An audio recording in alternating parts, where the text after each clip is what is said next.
اعوذ باللہ من الشیطان الرجیم، بسم اللہ الرحمن الرحیم۔ السلام علیکم محترم ناظرین۔ دنیا میں آنسو بہانے والوں کے سب آنسوؤں کو جمع کیا جائے تو پھر بھی وہ ان 5 ہستیوں سے کم ہی ہوں گے۔ یعنی دنیا میں اللہ کے 5 ایسے پیارے گزرے ہیں کہ جو بہت زیادہ روئے ہیں۔ سب سے پہلے حضرت آدم علیہ السلام ہیں، جو کہ جنت کے فراق اور اللہ کی ناراضگی میں روئے۔ دوسرے حضرت نوح علیہ السلام ہیں، جو اپنی امت کے غم میں روئے۔ تیسرے حضرت یحییٰ علیہ السلام مخوف خدا میں۔ حضرت فاطمہ الزہرا سلام اللہ علیہا فراق رسول صلی اللہ علیہ وآلہ وسلم میں۔ اور سیدنا حضرت امام زین العابدین واقعہ کربلا کے بعد اپنے والد گرامی حضرت سیدنا حسین کی پیاس یاد کر کے روتے رہے۔ حضرت سیدنا امام زین العابدین علی بن حسین ولادت 38 ہجری میں مدینہ المنورہ میں ہوئی۔ آپ کے والد بزرگوار حضرت سیدنا امام حسین اپنے والد ماجد حضرت سیدنا علی المرتضیٰ سے اظہار عقیدت کے لیے اپنے بچوں کے نام علی رکھتے تھے۔ اسی مناسبت سے امام زین العابدین نام بھی علی ہے اور کنیت ابو محمد، ابو الحسن، ابو القاسم ہے، جبکہ کثرت عبادت کے سبب آپ کا لقب سجاد، زین العابدین، سید العابدین اور امین ہے۔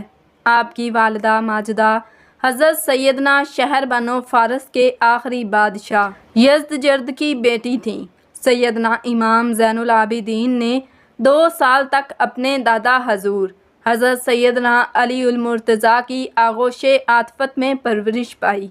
پھر 10 سال اپنے تایا جان حضرت سیدنا امام حسن کے زیر سایہ رہے اور تقریباً 11 سال اپنے والد ماجد حضرت سیدنا امام حسین کی زیر نگرانی تربیت پا کر علوم معرفت کی منازل طے کی۔ ناظرین گرامی، کیا کوئی اس شاگرد کے علم اور عمل میں شک کر سکتا ہے جس کے استاد جنت کے سردار حسنین کریمین اور مولا علی شیر خدا ہوں؟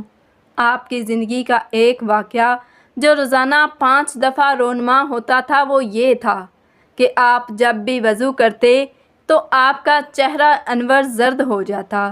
جب کوئی آپ سے پوچھتا تو امام زین العابدین یوں فرماتے، کیا تم جانتے نہیں میں کس کے سامنے کھڑا ہونے جا رہا ہوں؟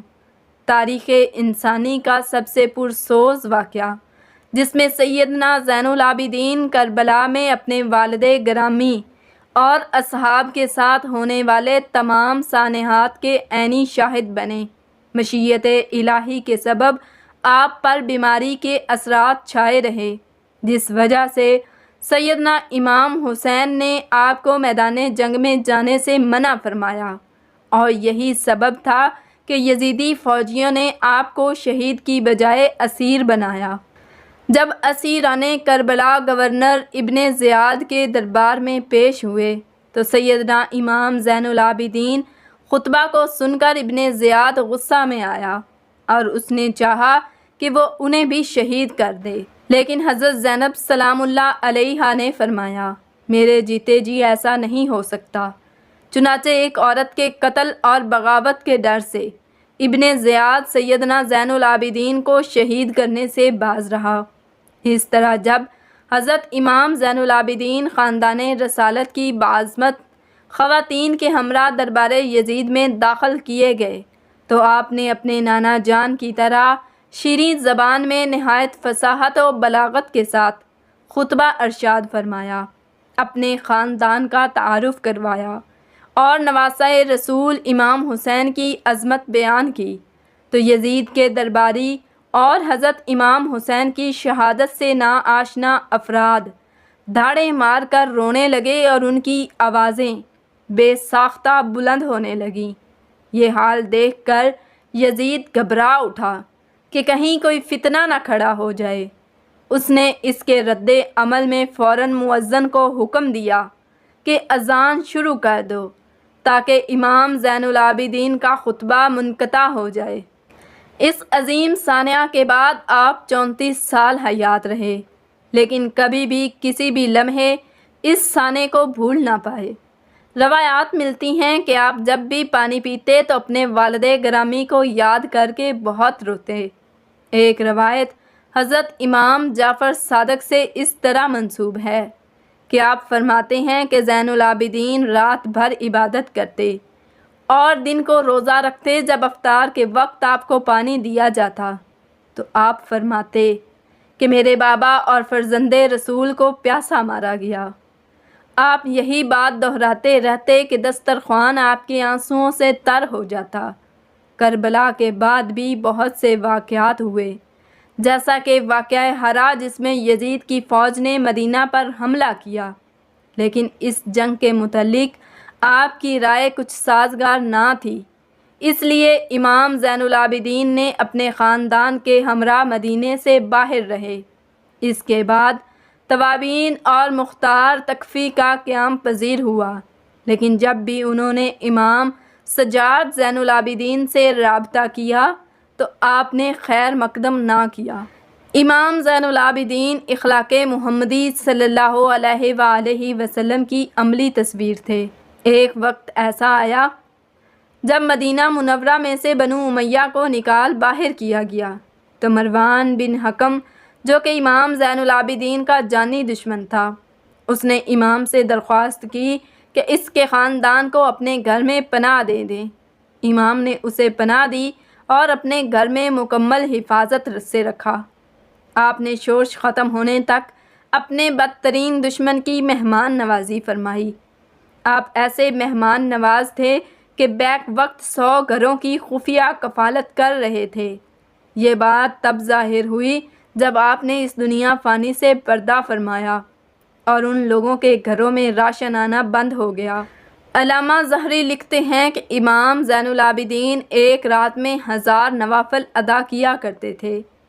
امام مالک کہتے ہیں کہ ایک دفعہ امام زین العابدین عبادت میں مشغول تھے کہ شیطان اژدھے کی شکل میں آیا اور آپ کے پائے مبارک کے انگوٹھے کو کاٹنے لگا، لیکن آپ ایسے مشغول عبادت تھے کہ آپ کا دھیان عبادت سے نہ ہٹ سکا، اس لیے آپ شیطان کے اس عمل سے بالکل متاثر نہ ہوئے اور آخرکار شیطان عاجز آ گیا۔